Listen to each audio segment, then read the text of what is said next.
na Cúria Papal em Roma, tá ok? Então ele sabia já dos trâmites, ele sabia já das dificuldades, ele havia visto um reformador, Gregório VI, fracassar no seu intento, né? Inclusive foi desterrado, né, junto com ele, e agora retorna a convite de Bruno de Tula, apoiado pelo imperador Henrique III, para empreender novamente essa reforma. Então eles estão novamente, né, tentando empreender essa reforma nessa estrutura hierárquica, que é também uma estrutura política, porque ainda estão em vigor os estados papais. Então há territórios a se governar e há também toda uma influência política a se exercer sobre os impérios. Agora esse jogo é muito complicado, né? Principalmente porque você tem as famílias poderosas na própria Roma disputando poder e ainda outras cortes que também olham para esses cargos com muita cobiça.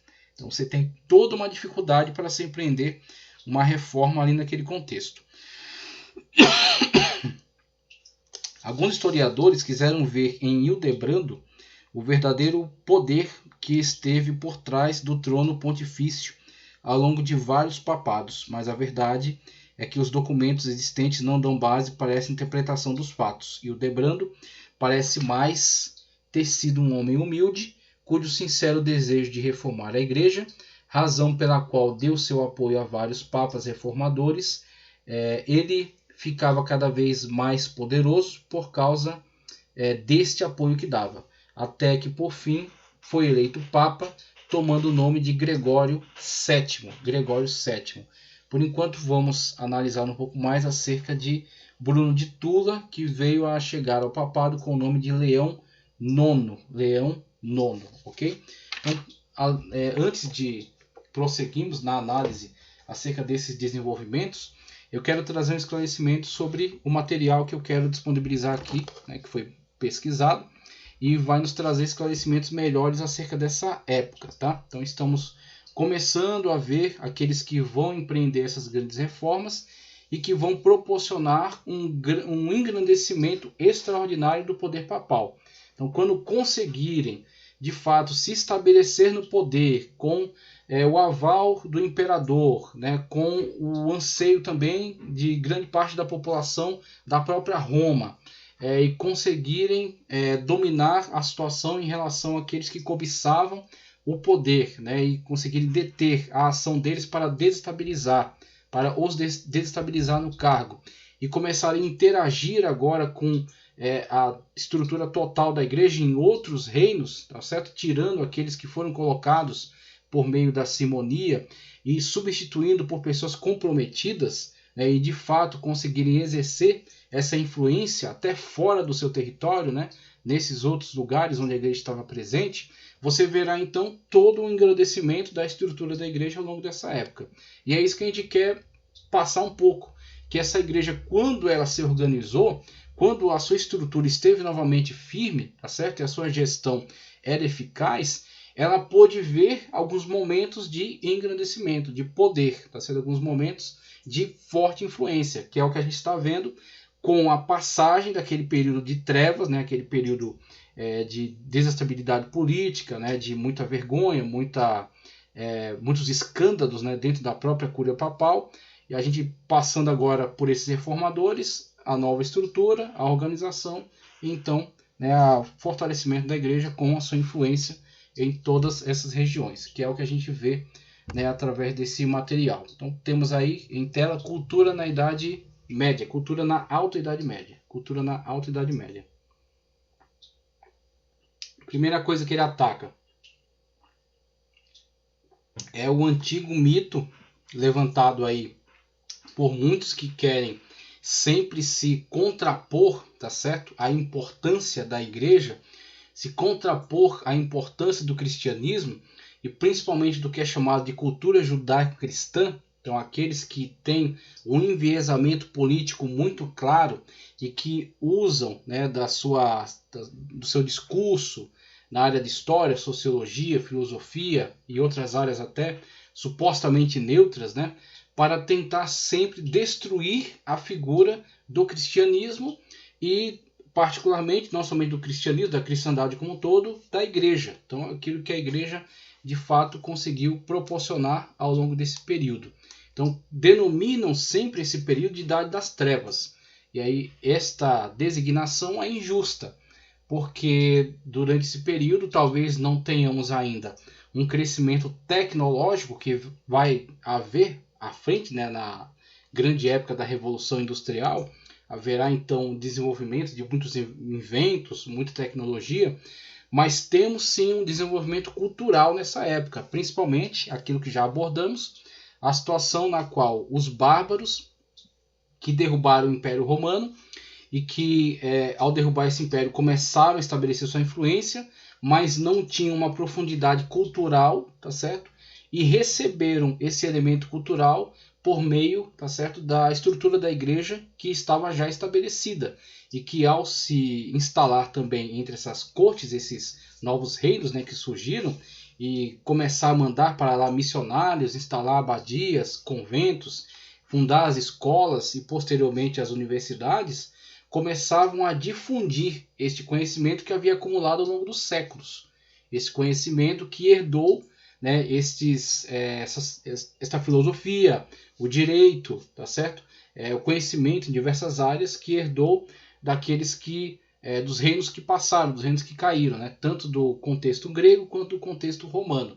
Então a igreja foi o canal por meio do qual este saber sai da antiguidade e é comunicado para esses novos reinos que são a origem, o germe dos países da modernidade, né? Os países da atualidade, a Espanha, a França, Portugal, Itália, Suíça, Alemanha, Bélgica, Holanda, Inglaterra, Irlanda, esses países que, Polônia, né? Países que têm a sua origem nesses antigos reinos bárbaros que foram cristianizados e foram também civilizados, no sentido de receberem a comunicação desses saberes, a comunicação dessa filosofia, a comunicação dessa estrutura jurídica, tá certo? Que foi herdada aí dos romanos. Então nós temos aí esta ponte que foi feita, estabelecida exatamente durante o período chamado Idade Média, que de modo algum é a Idade das Trevas. Então esse é o primeiro contraponto que ele faz aí no material que está em tela. Nela estão as raízes para o renascimento cultural. Não existiria renascimento cultural sem essa base. Então o renascimento cultural que quer investigar melhor os autores da antiguidade, e aí mergulha na fase, né, até anterior ao Império Romano, né, quando querem saber mais de Aristóteles, querem saber mais de Platão, querem saber mais dessas figuras importantes, de Sócrates, de todo esse conhecimento vasto que foi acumulado ao longo dos séculos. Eles só tiveram a curiosidade de querer saber acerca deles porque alguém lhes falou que eles existiram, porque alguém lhes comunicou o conhecimento de que isso era importante, lhes inculcou a ideia de que isso era cultura. Então, devido a esta provocação realizada pelos grandes mestres, que eram integrantes dessa estrutura, eles foram despertados para essa busca e realizaram essas buscas mesmo nas bibliotecas que eram preservadas nessa instituição. E aí depois começaram a surgir outras universidades, outras instituições independentes. A gente viu também quando falou sobre monasticismo e falou inclusive sobre um dos trabalhos importantes dos monastérios, que era cópia de livros e guarda também, né, as grandes bibliotecas.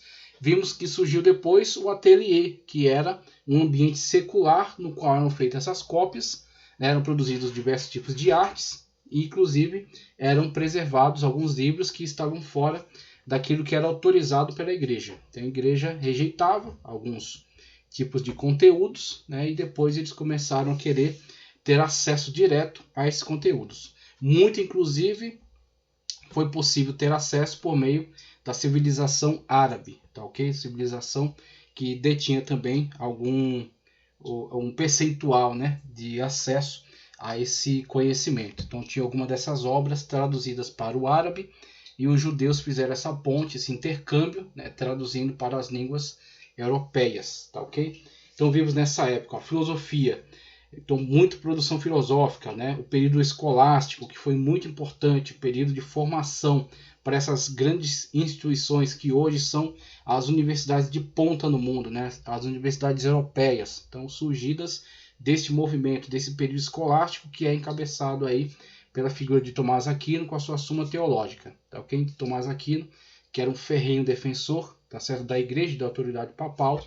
Então nós que somos protestantes não precisamos desprezar totalmente a obra de Tomás de Aquino. Sabemos que ele era um representante, né, defensor desta autoridade, então rejeitamos esta parte, mas temos que reconhecer toda uma grandeza de uma obra extraordinária que nos passa como que uma cosmovisão cristã, uma resposta cristã para tantas indagações acerca de tantos assuntos, né? Então ele dá uma resposta ampla por meio desta importante obra, a Suma Teológica e a Suma contra os Gentios também.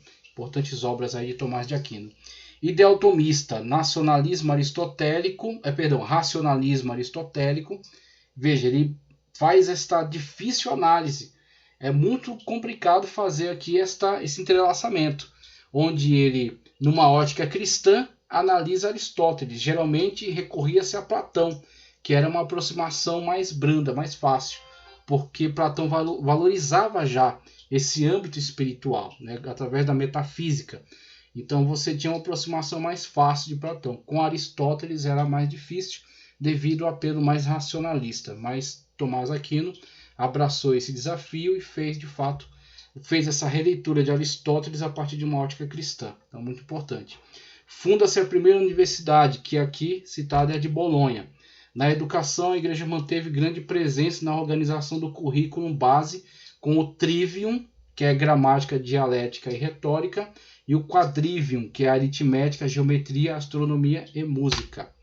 Temos aí a estrutura social da época, relações de vassalagem, que vão se desenvolver, principalmente com o fim, né, a queda de Carlos Magno, a desagregação daquela unificação que ele havia proporcionado, a divisão entre seus herdeiros, né, das terras, e depois a desagregação dessas terras em reinos menores, quando aí você vai ver o surgimento e intensificação, né, do movimento de feudalismo e as relações de vassalagem que daí são oriundas. O fim do Império Carolíngio, o poder real enfraquece e abre espaço para a criação de laços de fidelidade mútua entre os nobres. Então os nobres vão se reorganizar nessa nova estrutura mais diversificada, né? Então o poder será dividido entre mais pessoas. O poder agora é descentralizado. Os laços de fidelidade que uniam a aristocracia são conhecidos como relações de vassalagem. Um nobre doava um bem ou feudo para outro nobre.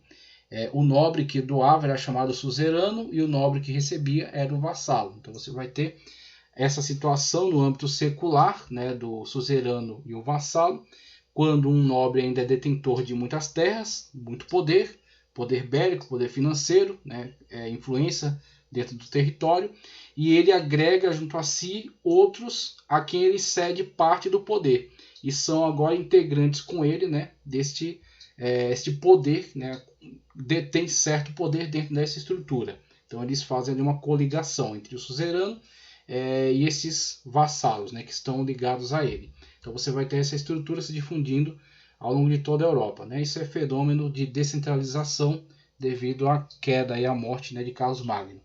Educação e arte nessa época. Ó. A educação era para poucos, então essa é uma situação. Você tem o surgimento e com o surgimento você vai ter depois uma massificação disso, mas demora.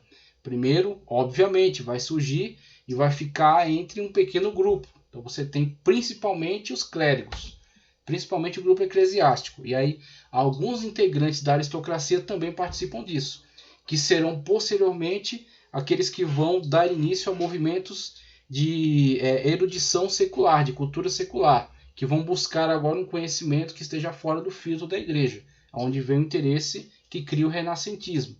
Tá certo? O renascimento, a busca pelos autores gregos, romanos, né? Os autores da antiguidade fora do filtro da igreja. Mas começa dentro de um ambiente eclesiástico. Educação para poucos, pois só os filhos dos nobres estudavam, marcado pela influência da igreja.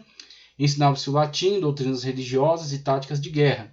Grande parte da população medieval era analfabeta e não tinha acesso aos livros. Então, isso é uma situação que vem desde a antiguidade.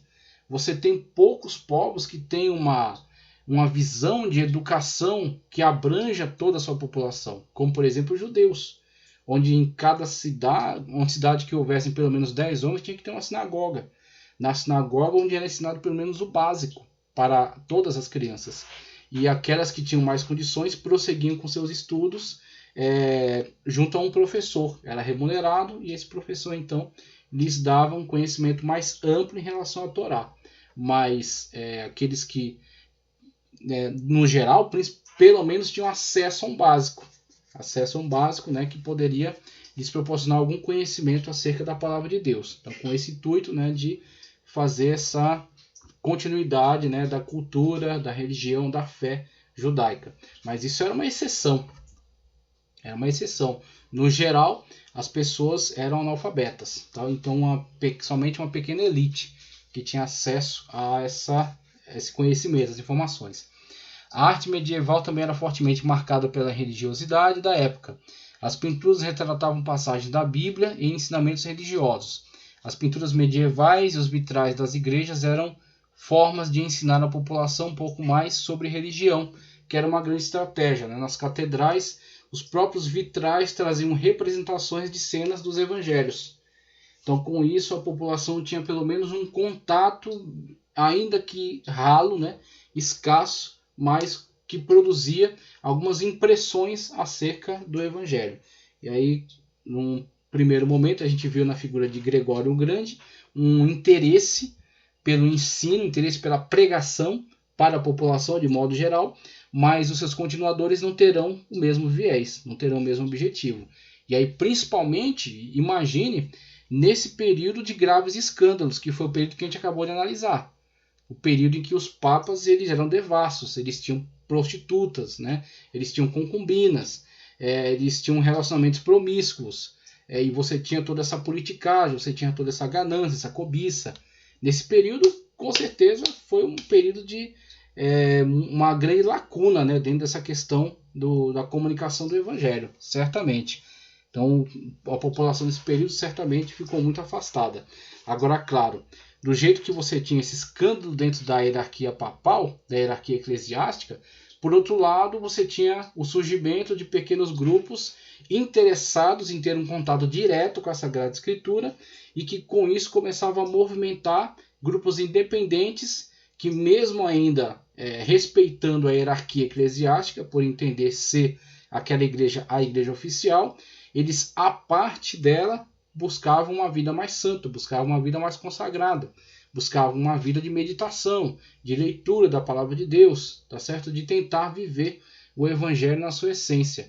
Isso foi a fonte que alimentou o grande período monástico. Então, indivíduos anônimos que queriam saber mais acerca de Deus e empreender então essa grande busca, né? Esse esforço para viver uma vida cristã autêntica. E aí, esses movimentos não pararam, eles continuaram surgindo.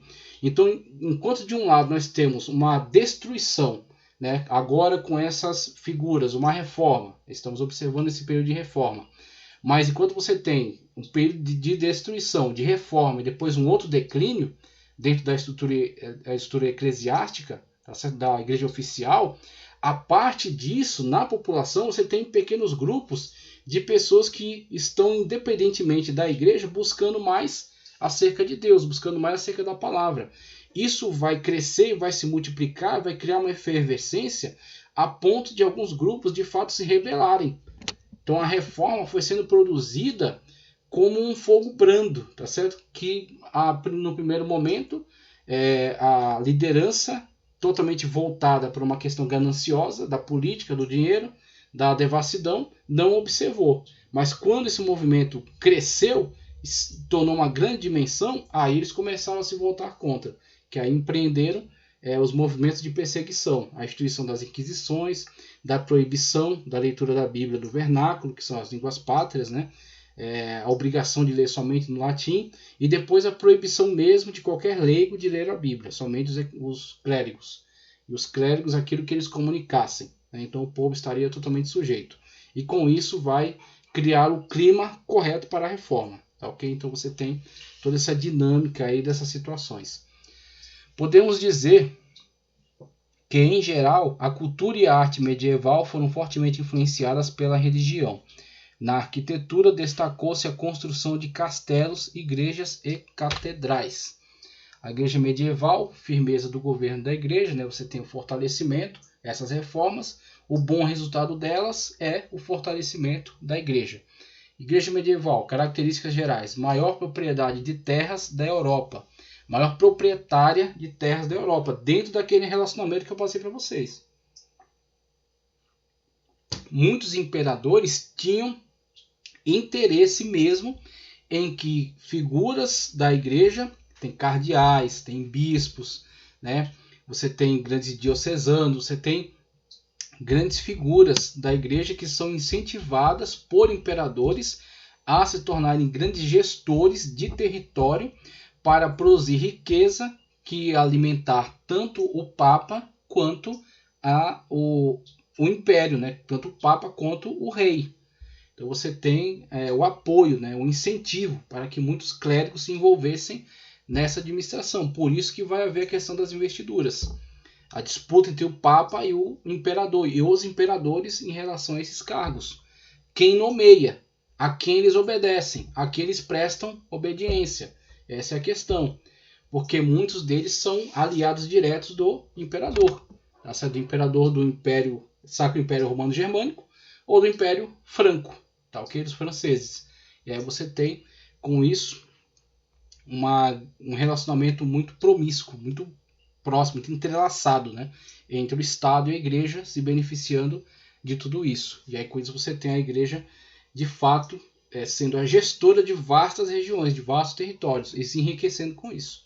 E aí você entende por que tanta ganância, por que tanto interesse nesses cargos, por que tanto interesse em participar da estrutura eclesiástica, mesmo não atendendo aos requisitos mínimos da própria Igreja, como por exemplo o celibato. Tantos casos de filhos bastardos, tantos casos de papas, de sacerdócios, de padres, tá certo? Que se envolveram num relacionamento conjugal não reconhecido, tá certo?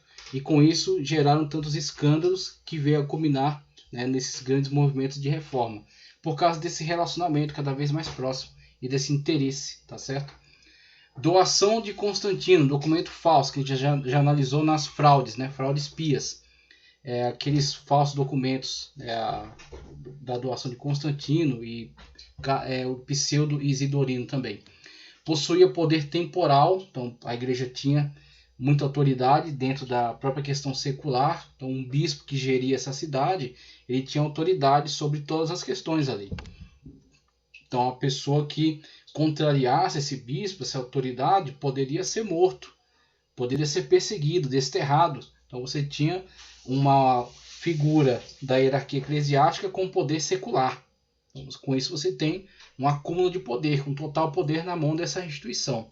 Tá? A instituição ela acumulou poder demais, né, nesse contexto. Possuía poder temporal, espiritual, monopolizava a cultura medieval. Então tudo passava por este filtro da Igreja Católica, tá certo? Então com esse engrandecimento você vai ter também essa instituição acumulando poder, sufocando também todos os demais grupos. Todos aqueles que se posicionarem contra poderão ser facilmente perseguidos e eliminados, porque essa instituição acumula todo o poder. Diferentemente do que aconteceu com a Igreja Ortodoxa do Oriente, né? A Igreja de Constantinopla, de Bizâncio, que dividia poder com o imperador. Então o imperador ele nunca perdeu a influência, o domínio sobre o seu território. Tá, okay? Então a igreja sempre teve essa situação de lidar com este poder que estava acima deles, na verdade. Então em alguns momentos tiveram inclusive muitos problemas com o próprio imperador, devido à sua ingerência dentro das questões eclesiásticas, né? Sua interferência constante. E aí você tem a situação do Império Bizantino. Ele prolonga durante certo tempo essa influência, mas depois começa a ser combatido pelos otomanos e terrivelmente enfraquecido. Enquanto no Ocidente, mesmo o Papa às vezes sofrendo um revés de algumas cortes, de alguns imperadores, de algumas lideranças, em alguns momentos ele consegue de fato exercer esse poder, e o seu poder é extraordinariamente maior. Organização clerical, clero secular, diáconos, padre responsável pela paróquia, bispo responsável pela diocese, agrupamento de paróquias. Cada paróquia dessa reúne um contingente populacional, reúne, né, alguma faixa territorial, e o bispo é gestor de toda essa região. E o bispo presta contas a quem? À autoridade secular, ao imperador, mas também a igreja. Arcebispo, responsável pela província eclesiástica, agrupamento de dioceses. E aí, dentre esses, vem a figura do Papa, né? Então você tem aí toda essa estrutura escalonada de influências e de poder, tá ok? Clero regular, ordem dos beneditinos, São Bento. Aí você tem a questão monástica, né, que foi estudada. A ordem de São Bento, 529 depois de Cristo, né, a regra de São Bento. Ordem dos franciscanos, São Francisco de Assis. Ordem dos dominicanos, Domingos de Gusmão. E ordem de Cister, Roberto de Molesme. Então você tem essas ordens aí que surgem. Muitas das vezes o surgimento de uma outra ordem é para corrigir aquilo que percebia-se de desvio em relação à ordem anterior criada. Então, criava-se uma outra ordem, ou para promover esta reforma, como foi a ordem de Cister, tá certo? Ou até para adotar um outro tipo de regra, de conduta, de ideal, né? Como ver a diferença de franciscanos e dominicanos, tá ok?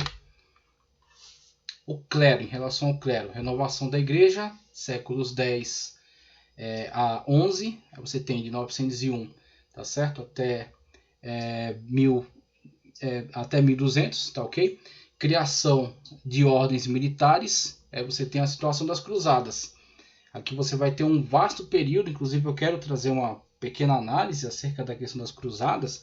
Você vai ter um vasto período de desenvolvimento desta ação, tá ok? Que foi, alguns têm ela como uma ação extremamente, puramente agressiva, uma ação puramente agressiva, mas que na verdade foi sim uma resposta à agressão do movimento expansionista islâmico.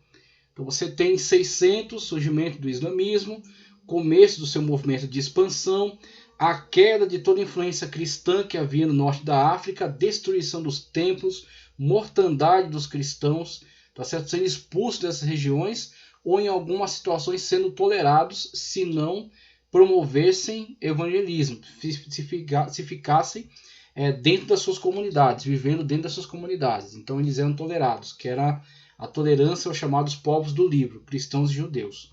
Então, desde que eles não fizessem proselitismo, eles eram tolerados dentro das suas comunidades. Por algumas administrações, outras um pouco mais violentas, nem isso toleravam. Então você tem a dominação do mundo islâmico, tanto do norte da África inteiro, passando para a Península Ibérica, por meio do Estreito de Gibraltar, e também toda a Península Arábica, tá certo? A Pérsia, que aí adota a ramificação xiita do Islã, e pressionando o Império Bizantino, tá certo? Que é a Roma do Oriente. Então você tem todo esse movimento de expansão, muitos desses integrantes de fato promovendo a invasão da Europa, e tensionando mesmo, invadir a Europa e derrubar toda aquela estrutura de poder. E é o que você terá? Os papas, que são um elemento aglutinador do poder, tá ok? Você tem toda a desagregação daqueles reinos, né, aquelas cortes imperiais, cada um lutando pelos seus interesses, um lutando contra o outro, inclusive, tá certo? Os francos contra os ingleses, contra os germanos, tá certo? Os húngaros, você tem todas essas cortes aí, os hispânicos, né, disputando entre si, querendo cada um enfraquecer o outro. E nessa situação de desagregação, você tem um vasto império islâmico se desenvolvendo e tentando invadir. O que os papas começam a fazer? Promover este ideal. E aí, claro, vão utilizar de mecanismos, né, questionáveis do ponto de vista doutrinário, mas que funcionaram nesse contexto da Idade Média, na fé que era vivenciada aí na Idade Média. Então, vão falar de absolvição total de pecados, vão falar de beneficiamento econômico, né, de diversos tipos de interesses, tanto para atrair, né, os reis e cavaleiros, tá certo? E dignatários, né, pessoas que tinham influência militar e política nesses territórios, quanto um vasto contingente populacional comum, de pessoas que não tinham, né, poder, não tinham dinheiro, não tinham influência, mas ouviam a igreja como seu representante, como a representação da sua fé, do cristianismo, e com isso atendiam a esses chamados, se alinhando a esses exércitos, sendo contingente militar. Então, oferecendo-se à massa populacional uma anistia total de seus pecados, por exemplo, né? Uma promessa de vida eterna garantida para aqueles que se envolvessem nesse grande projeto. E para os grandes líderes, poder, influência, dinheiro, né? Adquiridos às custas da derrota, né? Desses agressores islâmicos que estavam na Terra Santa. Então o grande objetivo não era ir até o âmago do Islã e eliminar essa religião, mas sim livrar os territórios denominados Terra Santa, os territórios onde Jesus viveu, peregrinou, né, pregou, onde ele morreu e ressuscitou, né, livrar esses territórios da influência pagã, da influência islâmica. Então, se envolveram nesse grande projeto, grande contingente populacional, ficando a cargo de um ou outro monarca, dependendo da situação. E alguns papas se envolveram na propagação desse ideal, na pregação das cruzadas. E a cruzada foi uma grande resposta. Então foi uma unificação dessa desagregação política que havia na Europa em prol de um propósito, de libertar a Terra Santa. E de fato deram uma grande resposta. Então houve alguns